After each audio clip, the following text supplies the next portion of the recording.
BJP के पास washing machine है, जो भाजपा में शामिल हो जाता है वो बिल्कुल क्लीन और साफ हो जाता है। उक्त बातें इनेलो नेता हाजी सोहराब खान ने अपने निवास स्थान पर प्रेस वार्ता के दौरान कही। आइए सुनते हैं क्या कह रहा है इनेलो नेता हाजी सोहराब खान। लगातार जो इनेलो पार्टी द्वारा नूंह विधानसभा के रेगुलर आपके द्वारा गांव-गांव दौरे किए जा रहे हैं, लोगों का कैसा मान सम्मान है?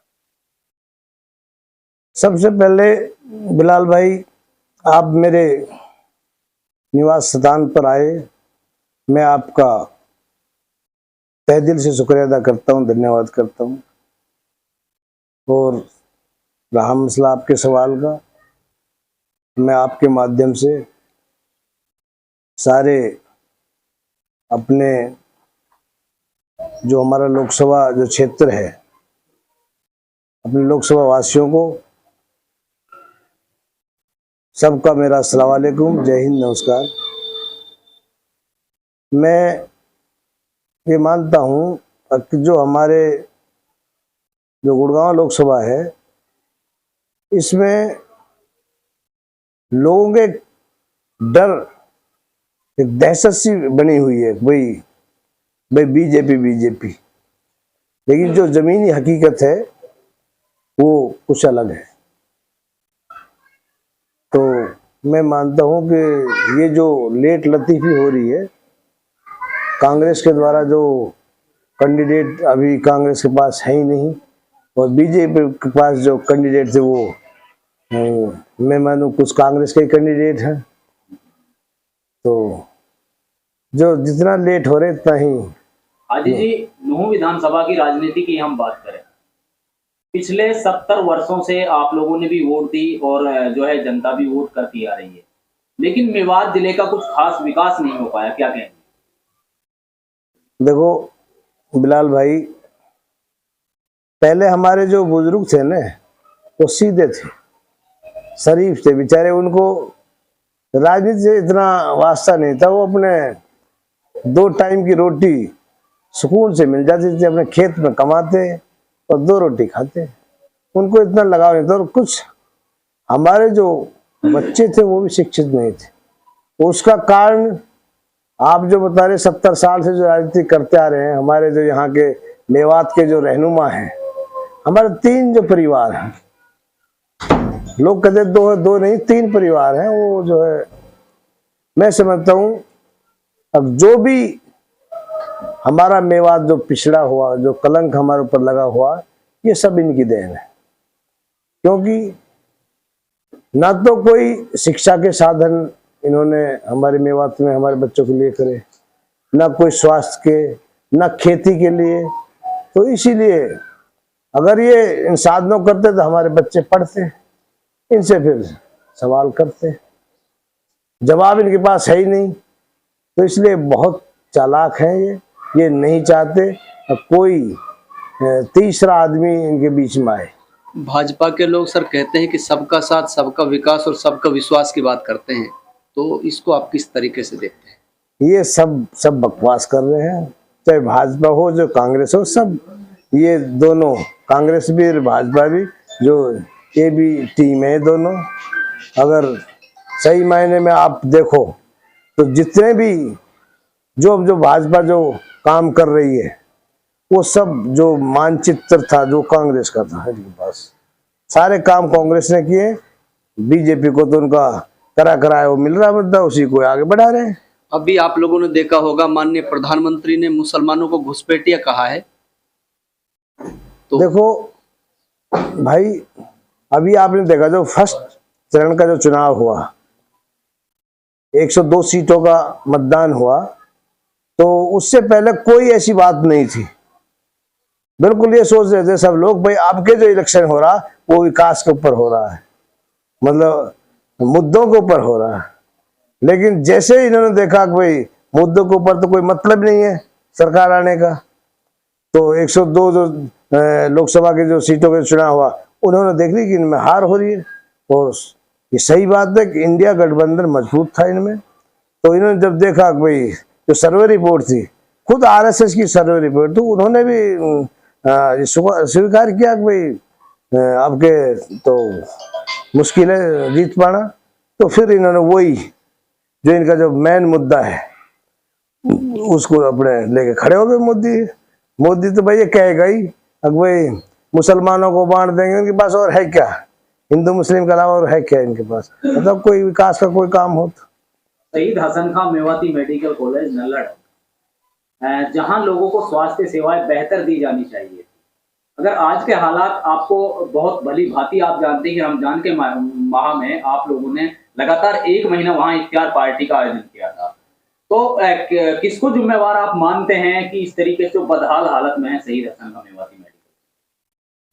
देखो बिलाल भाई, सबसे पहली बात ये है, असली तो जो ये मेडिकल कॉलेज बड़ी मशक्कतों के, जो हमने बहुत ज्यादा संघर्ष किया था जब यहाँ बना था, नहीं पहले जो कांग्रेस सरकार थी, कांग्रेस ने भी इसको इंट्री में जाके बना दिया था, यहाँ से ले जाके नहीं।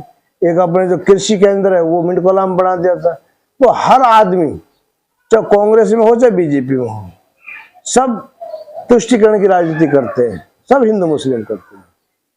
तो बिल्डिंग बना दी, लेकिन कांग्रेस ने ध्यान। अब एक बात, 3 एमएलए कांग्रेस के हैं मेवात के, भाई प्रेजेंट जो एमएलए तीनों कांग्रेस के हैं। आज तक किसी ने देखा तीनों ने जाके मेडिकल में? मेडिकलों की मशीन चली गई यहाँ से। जब एक बार जो आप जैसे जो युवा साथियों ने थोड़ा संघर्ष किया था, रोकने की कोशिश की थी, तो उनके खिलाफ मुकदमा दर्ज करा कर उनको जेल में ठोक दिया।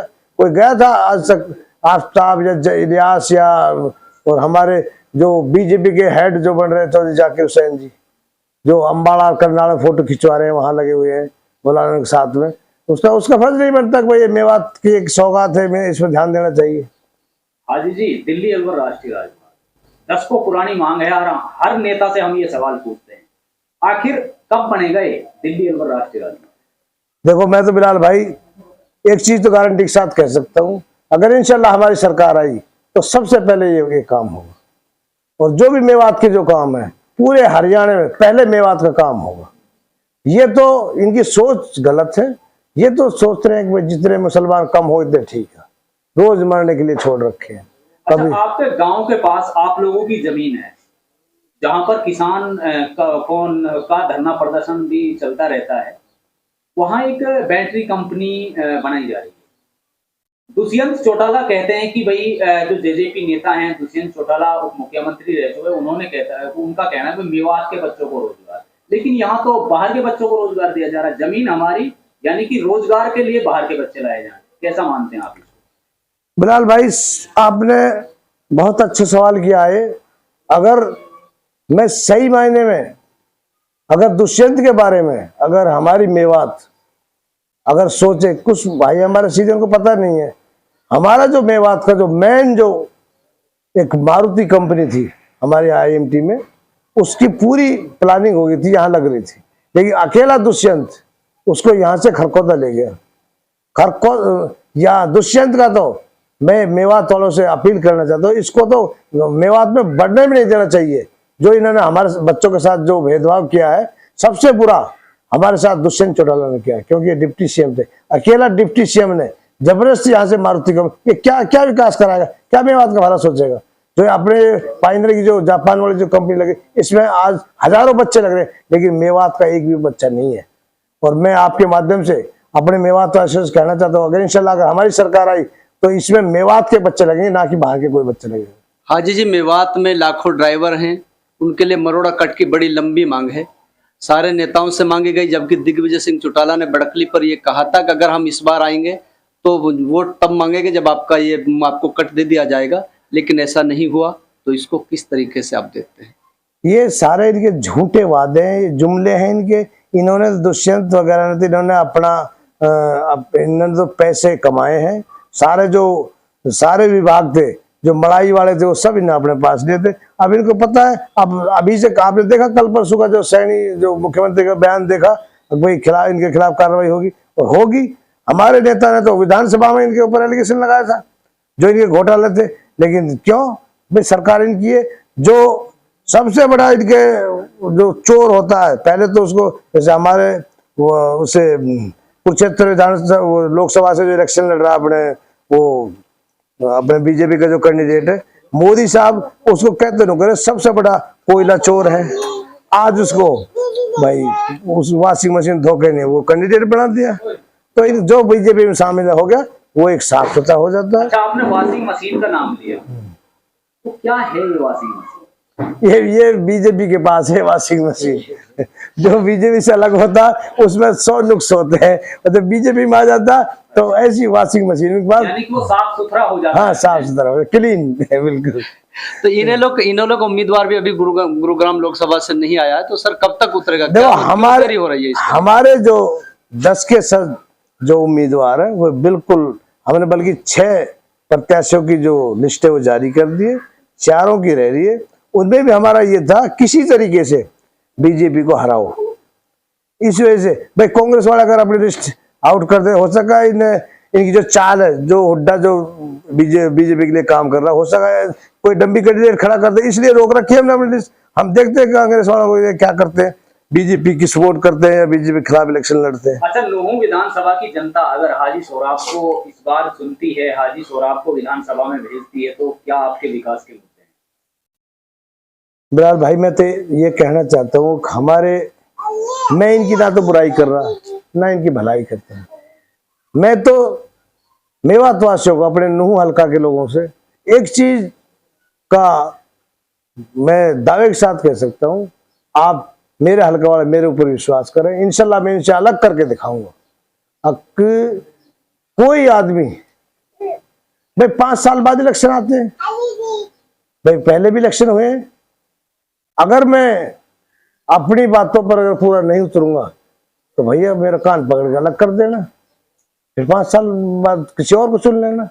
लेकिन इंशाल्लाह मुझे उम्मीद है, अब पब्लिक मेरा साथ दे रही है और पब्लिक को भरोसा भी है मेरे से, क्योंकि मैं एक सामाजिक आदमी हूँ। मैं बगैर राजनीति के मैं पब्लिक के बीच में आता जाता रहता हूँ और अपने भाइयों के हर दुख सुख में साथ रहता हूँ। और मैं ये उम्मीद करता हूँ इंशाल्लाह अगर अल्लाह ने मुझे मौका दिया तो पब्लिक इनका नाम नहीं लेगी।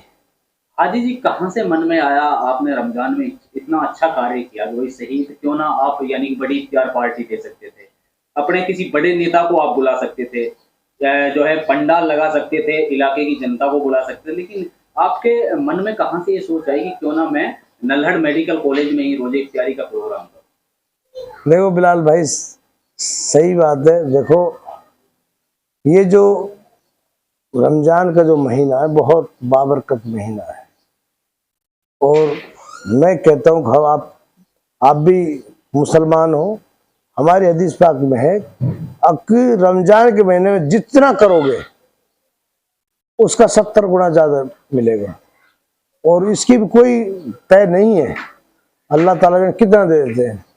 बशर्ते एक चीज है, करेगा वो जिसको अल्लाह हिदायत देगा। पैसे वाले बहुत पड़े हैं भाई, आफ्ताब जाकिरी, इलियास, ये नायबर, मम्मन खान और ये हबीब हमन नंगर, पैसे कमी है क्या इनके पास? भाई इन्होंने तो विदेशों में पैसा जमा कर रखा है, लेकिन अल्लाह जब जिसको हिदायत देता वही तो कर सकता है इसका। हाजी जी, नूहू दंगे में बहुत बच्चे आज भी जेलों के अंदर जो है वो जो बेचारे फंसे हुए हैं, देखो तो क्या कहोगे उनको लेकर? भाई आपने पहले भी सुना होगा, हमारे नेता चौधरी अभय सिंह चौटाला जी ने फर्स्ट में जैसे दंगा हुआ था उसी दिन मैं अपने नेता के संपर्क में था, मैंने सारी जो माजरा था वो बताया और तुरंत उनने कॉन्फ्रेंस बुला के नहीं इसका बाइकाट किया था। हमने 36 बिरादरी को बना के रखना है, ये जो बीजेपी की सोची समझी चाल थी और इन्हें जानबूझकर ये दंगा कराया था। और मैं तो उन लोगों का शुक्रगुजार हूँ जो हमारे जो बुद्धिजीवी जो मेवात के लोग थे, जो बड़े अपने समझ से जो इस दंगे को बढ़ने नहीं दिया, कंट्रोल कर लिया। और जो ये हमारे बच्चे नाजायज जो जेलों में बंद है, हमारे नेताओं की मेहरबानी है। इन्होंने तो उसमें भी अपनी राजनीति चलाई है। एक नेता जा रहा है वो लिस्ट देकर आ रहा है दूसरे पार्टी, ये तो यहाँ हमने क्या दिया, क्या इन्होंने हमने पार्टी बाजियों में बांट कर रखा है, इन्होंने यही तो दिया हमको। इस दंगे में भी इन्होंने एक उसकी लिस्ट लेकर आ रहा है, एक उसकी लिस्ट लेकर आ रहा है, और किसी ने ये नहीं सोचा कि भाई ये हैं तो सारे हमारे बच्चे। मैं दावे के साथ कह सकता हूँ 99% बच्चा निर्दोष है हमारे इसमें। 1% कोई अगर बच्चा दोषी है तो हम कहते हैं चलो दोषी को, नहीं तो दोष किसका? दोषी तो वो थे जो मम्मन वो क्या नाम था उसका, मोनू माने मोनू मानेसर था, एक बिट्टू बजरंगी था, दोषी तो जो चैलेंज देकर आ रहे थे यहाँ पे हमारे, वो तो विपक्ष के थे, बीजेपी के जो MP थे राविंदर जी, उसने कहा था अगर जो ये यात्रा होती है ये क्या इनमें हथियारों के साथ क्या मतलब इस यात्रा का, तो उन्हीं के नेता बोल रहे इस बात को, और फिर दोषी हमारे मेवात के बच्चे, ये कौन सा कानून है। लेकिन मैं हमारे दर्शकों को आप नूंह विधानसभा की जनता से क्या अपील करना चाहेंगे? मैं आपके माध्यम से अपने नूंह विधानसभा के सारे जो मतदाता हैं, मैं सबसे अपील करना चाहता हूँ, अब बहुत दिन हो गए इनके पीछे, एक मौका इंशाल्लाह आप मुझे दे के देखिए, मैं आपसे वादा करता हूँ अपने हर जो भी वादे मैं कर रहा हूँ इंशाल्लाह खरा उतरूंगा, और इनका कोई नाम नहीं लेगा, और जो हम एक दूसरे भाई को इन्होंने बांट रखा, इंशाल्लाह हमारा जो मेवात है, मैं तो सारे मेवात के लिए दुआ करता हूँ, इंशाल्लाह हमारा भाईचारा कायम रहेगा, 36 बिरादरी का भाईचारा कायम रहेगा, और ये थाने की जो ये राजनीति करते हैं ना, इंशाल्लाह वो नहीं होगी, मतलब दलाली खत्म हो जाएगी। हाँ इंशाल्लाह, ये मैं कहता हूँ ये यहाँ पाएंगे नहीं।